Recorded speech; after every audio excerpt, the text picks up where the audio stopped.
Mami Onyx, maraming nagkagusto at naaaliw sa aking anak dahil bukod sa maganda ay mabait ito at magalang, masunurin na bata. Kaya buong puso akong nagpapasalamat sa ating poong may kapal dahil biniyayaan niya ako ng isang maganda at mabait na anak. Sana nawa ay hindi siya magbabago hanggang sa lumaki siya. Sa araw na iyon, Mami Onyx, maraming natutuwa sa kanya. Unang-una, si Aling Marites. Pangalawa, si Aling Pasing.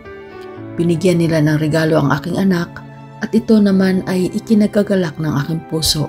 Maging ang aking anak ay sobrang tuwa dahil sa mga natanggap niyang regalo mula kay Aling Pasing at Aling Marites. Kaya, ay Lilac, halika na dito.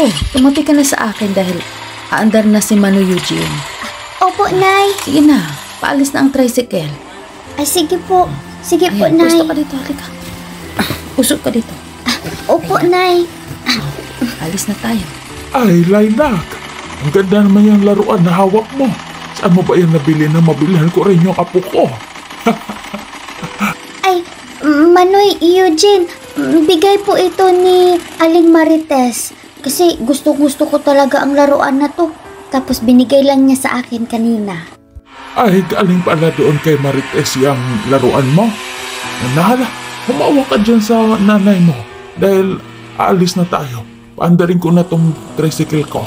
Opo, Manoy Eugene, opo.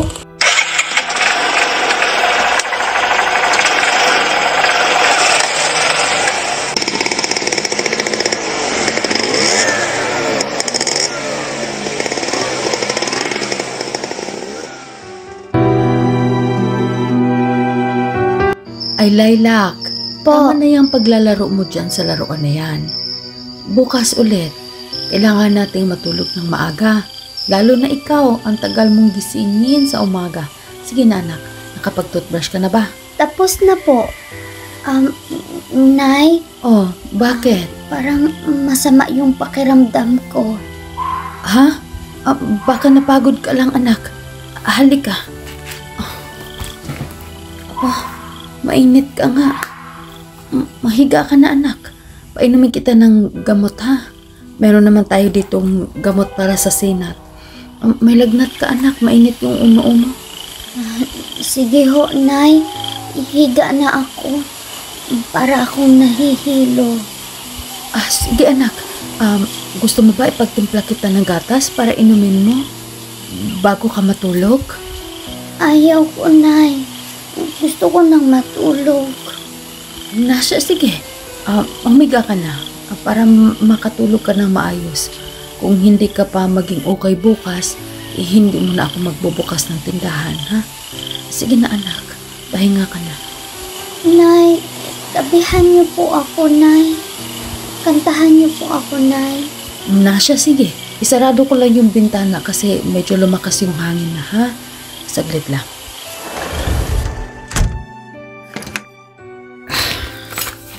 Saglit lang. Inumin mo muna itong gamot bago ka matulog. Sige na. Ito na. Nay.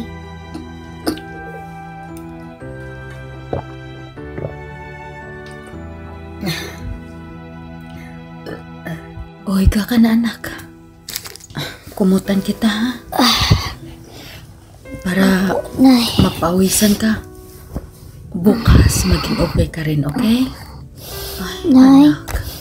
Kantahan niyo po ako, Nay. Sige. Ipikit mo na yung mata mo. Dahil kakantahan na kita. Ayan. Ayusin mo na yung kumot mo. Tulog ka na. Ipikit mo na. Sana'y di magmaliw ang dati kong araw sa munti pang bata sa piling ni nanay. Nais kong maulit ang awit ni inang mahal, awit ng pag-ibig habang ako'y nasa duyan. Na na na na na na na na na.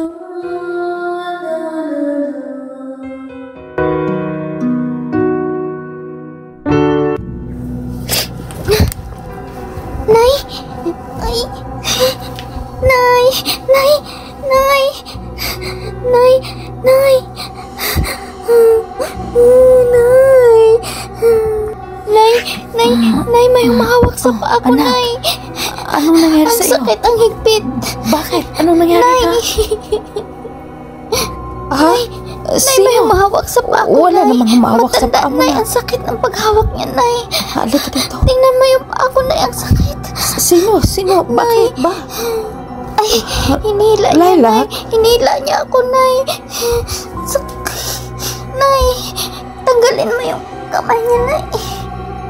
Nasaan pa? Patingin nga ng paa mo. Bakit may pasa yung paa mo, Nak? Saan ka napatid?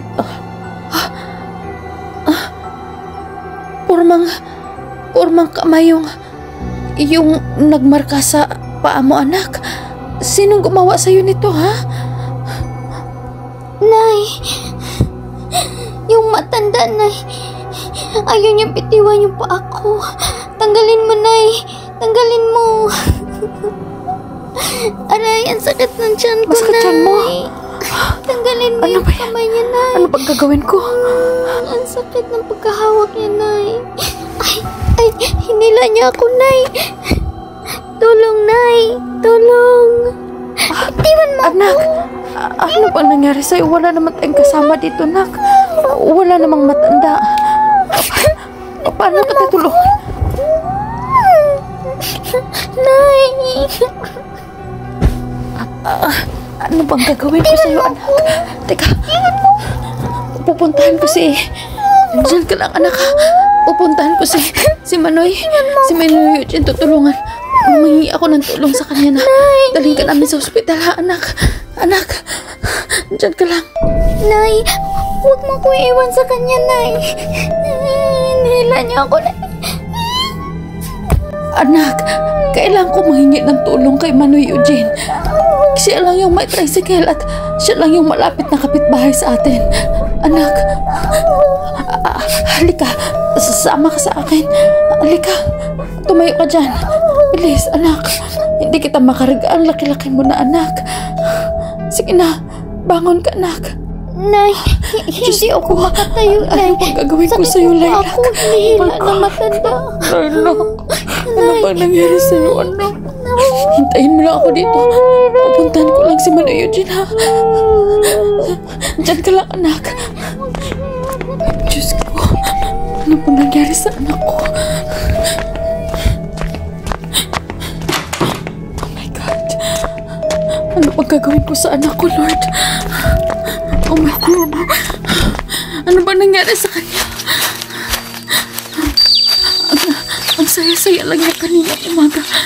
Tapos ngayon bigla siya nagkaganyan. Diyos ko, ba't nagwawala yung anak ko? Oh my God.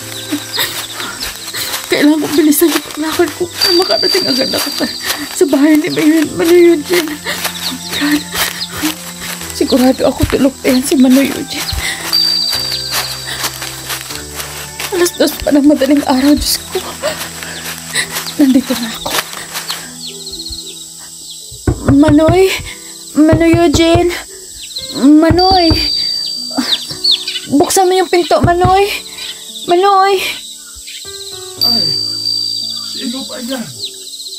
Nandyan na. Ay, Laura. Ay, gabing-gabi pa. Bakit ka napasuko dito sa bahay? Anong problema, ha? Manoy, kailangan ko yung tulong mo. Yung anak ko, nagwawala. May sinasabi siya pero di ko maintindihan at kanina pa sumasakit yung tiyan niya. Manoy, maawa ka, dali natin sa ospital yung anak ko. Tulungan mo ako, Manoy. Ay, bakit ba? Ano bang kinakain niya kaninang umaga? Paano ba? Baka na anuhan lang siya na napasukan ng masamang hangin. Ilagyan mo ng mansanilya o efficacent oil para yan matanggal yung lamig ng katawan niya. Manoy Eugene, ginawa ko na ang lahat. Lahat ng sinabi mo ginawa ko na, pero hindi pa rin siya gumaling. Kagabi akala ko normal na lagnat lang, kaya pinainom ko siya ng gamot. Tapos kanina lang, ginising niya ako na umiiyak siya dahil may humihila daw na matanda sa paa niya. Tapos may nakita na akong pasa sa paa niya. Sige na, Manoy, hindi ko na alam kung anong gagawin ko sa anak ko. Tulungan mo ako, Manoy. Ipakihatid mo kami sa hospital, maawa ka. Ay, ganon ba? Siya, sige. Hintayin mo ako dyan. Sumakay ka na lang sa tricycle ko.